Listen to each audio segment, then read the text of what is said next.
যাওয়া লাগে চল মিরপুর, আমিও মিরপুর যাওয়ার কথাই কইতেছিলাম, মিরপুরই যাবো।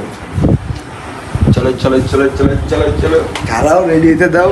আমার ঘড়িটা কই? Side please. This is Oraimo. আসসালামু আলাইকুম। আজকে আমরা ফ্রাইডেতে নামাজ পড়ার পর নামাজ শেষে আমরা বন্ধুরা মিলে হুটহাট প্ল্যান করলাম মিরপুরের দিকে যাব। তারপর আমরা মিরপুরের দিকে যাব, কোথায় যাব সেটা ভাবতে ভাবতে ফোনের ভিতরে কিছু রিভিউ দেখতেছিলাম। তারপর আমাদের এখানে একটা ভিডিও আসলো যেটা হচ্ছে গিয়ে রুফটপ, আর রুফটপের নামটা হচ্ছে নঙ্গর রুফটপ। তাই আমরা চলে যাচ্ছি, আর সামনে আমাদের একটা ফ্রেন্ড আছে, তাকেও রিসিভ করে নিব। দেখতে দেখতে আমরা তাকে রিসিভ করার জন্য চলে আসলাম। এসে দেখি ও অনেকক্ষণ যাবত দাঁড়িয়ে আছে, তার জন্য তার সামনে এসে একটু মজা নিলাম। সেই মজাটা দেখেন চুদলিং পং হয়ে গেল না কিছুটা। তারপর আমরা তার সাথে মজা নিতে নিতে চলে আসলাম সেই আমাদের যে সিএনজিটা ঠিক করা ছিল সেই সিএনজির কাছে। আর যে সিএনজিটাকে আমরা রিজার্ভ করে রেখেছিলাম সেটাকে আমরা দূর থেকে দেখতে পাচ্ছি, তার জন্য সামনে যাচ্ছি আর কিছুটা মজা নিতে নিতে যাচ্ছি। দেন আমাদের জার্নি শেষ, আমরা সিএনজিতে উঠে যাচ্ছি। সিএনজিতে উঠে আমরা চলে যাব আমাদের সেই গন্তব্যস্থানে।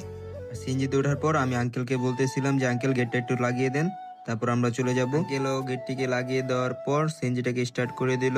তারপর দেখতে দেখতে চলে আসলাম আমাদের বাসার সামনে যে মেন রোড আছে সেই মেন রোডে। আর মেন রোড থেকে আমাদের এখান থেকে ইউটার্ন নেওয়া যায় না, তা আমরা রামপুরা থেকে ইউটার্ন নিয়ে আসি। আর ইউটার্ন নিয়ে আসার পর সে আবার চলে আসে আমাদের বাসার সামনে পোস্ট অফিস রোডে। সেখান থেকে আমরা আস্তে আস্তে আস্তে যেতে যেতে চলে আসি গ্যাস পাম্পে। আর গ্যাস পাম্পে যখন আমার বন্ধু টাকা দিল, তার রিয়েকশনটা খুব এরকম ছিল, সে বলতেছিল আমার পকেটটা পুরো আজকে ফাঁকা হয়ে যাবে। তারপরে আমাদের সিএনজির গ্যাস নেওয়া শেষ, তারপর আমরা রওনা দিলাম। দেখতে দেখতে চলে আসলাম আমরা কুড়িল বিশ্ব রুট। আর কুড়িল বিশ্ব রুট থেকে আমরা ফ্লাইওভার দিয়ে ইউটার্নটা নিয়ে চলে আসলাম রেসিডেন্ট ব্লুর কাছাকাছি। আর দেখতে দেখতে চলে আসছি রেসিডেন্ট ব্লু। আর রেসিডেন্ট ব্লুর সামনে দিয়ে আমরা সরাসরি চলে যাই কালশিতে। কালশিতে রোড ফাঁকা পেয়ে আমরা রকেটের পিছনে ধোয়া বের করে চলে আসি মিরপুর 11। হলো পকি।